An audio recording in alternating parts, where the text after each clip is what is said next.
रहना है कल, नहीं होगी फेर बदल प्रभु, इंसाफ करेंगे नहीं वो माफ करेंगे।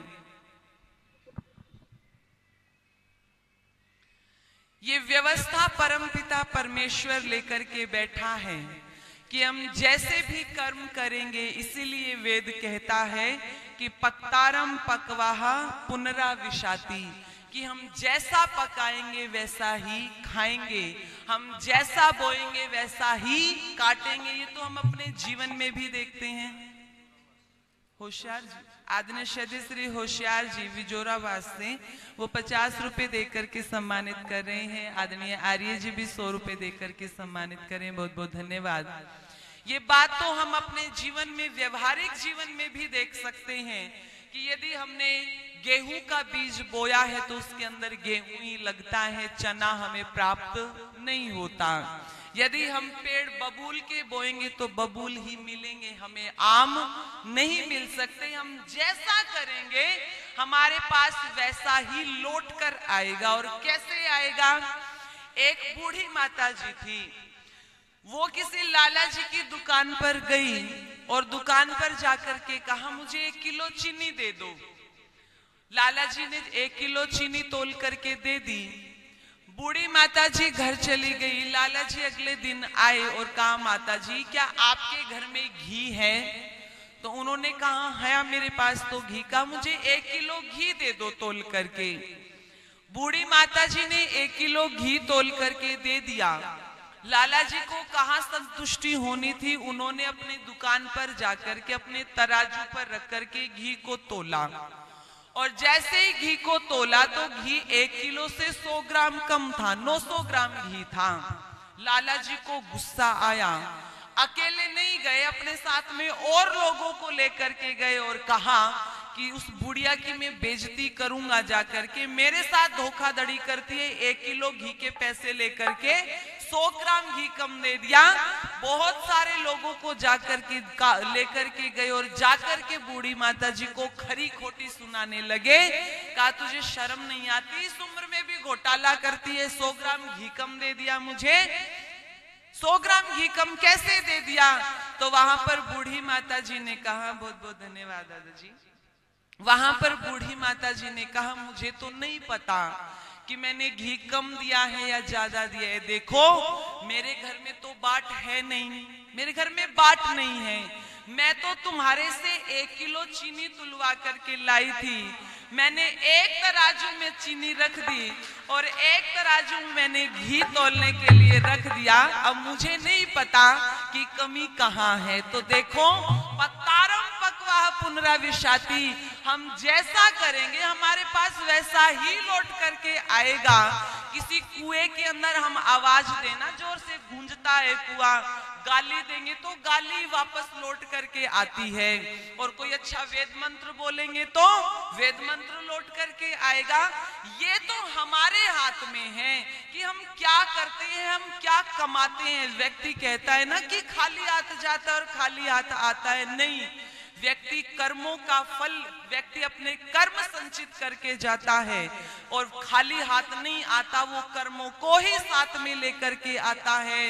इसलिए महर्षि व्यास कहते हैं जैसे 1000 गायों में एक बछड़ा छोड़ दो, वो बछड़ा सीधा अपनी माँ के पास पहुंचता है, ठीक वैसे ही व्यक्ति के कर्म उसका पीछा नहीं छोड़ते, वो कर्म व्यक्ति के पीछे पीछे चलते हैं जब तक उसके भोग पूरे नहीं हो जाते। और आओ मैं उदाहरण आप लोगों के सामने रखना चाहूंगी। जो लोग कहते हैं ना कि गंगा में नहा लो तो पाप धुल जाएंगे, जो लोग कहते हैं व्रत कर लो तो पाप धुल जाएंगे। मैं एक दिन कथा सुन रही थी देवकी नंदन जी की, मैं सुनी सुनाई नहीं कह रही, मैंने खुद सुना अपने कानों से टीवी के ऊपर। देवकी नंदन जी क्या कह रहे हैं, लाखों की भीड़ है ना, लाखों की भीड़ होती है उनके उधर, और उन्होंने अपने एक कथा के बोर्ड भी लगवाए थे जो सोशल मीडिया पर बहुत ज्यादा वायरल हुए थे। बड़े बड़े होर्डिंग्स लगा करके उन्होंने उस पर यह लिखवाया था कि जब आप मेरी भागवत की कथा सुनने के लिए आओ तो जूतों के साथ में अपनी बुद्धि भी बाहर छोड़ करके आना। बड़े बड़े होर्डिंग्स लगाए इस बात के कि जूतों के साथ में बुद्धि भी बाहर छोड़ करके आना। अब जो श्रोता बुद्धि बाहर छोड़ करके आएंगे, फिर उनको कुछ भी कह दो कोई फर्क पड़ेगा नहीं पड़ेगा। तो ऐसे बुद्धि बाहर छोड़ करके सामने लोग बैठे हैं और देवकी नंदन जी क्या कह रहे हैं, आप सबने पाप कर, किसी ने पाप किए हैं, हाथ उठाए, हाँ जी किए हैं। तो देवकी नंदन जी कहते हैं चिंता मत करो, चिंता करने की बात नहीं है, पाप कर लिए तो कर लिए।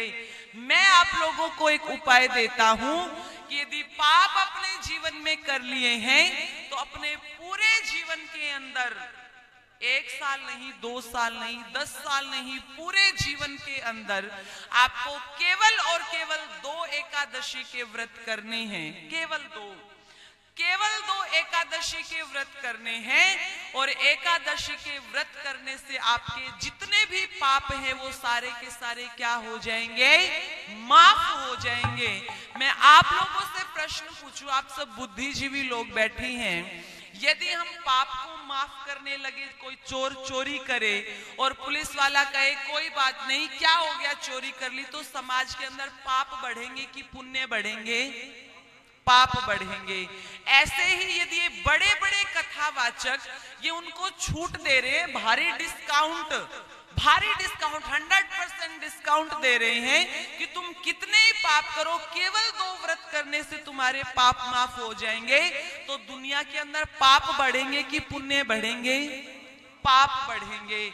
निवेदन कर दो, यदि हम भी ये कहने लग जाए ना आर्य समाज के लोग कि देखो आप हमारी कथा के अंदर आओ, तुमने जितने भी पाप किए हैं वो सारे के सारे पाप हमारे ऋषि दयानंद जी ले लेंगे, फिर ये छोटे छोटे भवन नहीं, फिर बड़े बड़े खुले मैदानों के अंदर कथा करनी पड़ेगी, सब लोग आएंगे फिर अपने पाप माफ करवाने।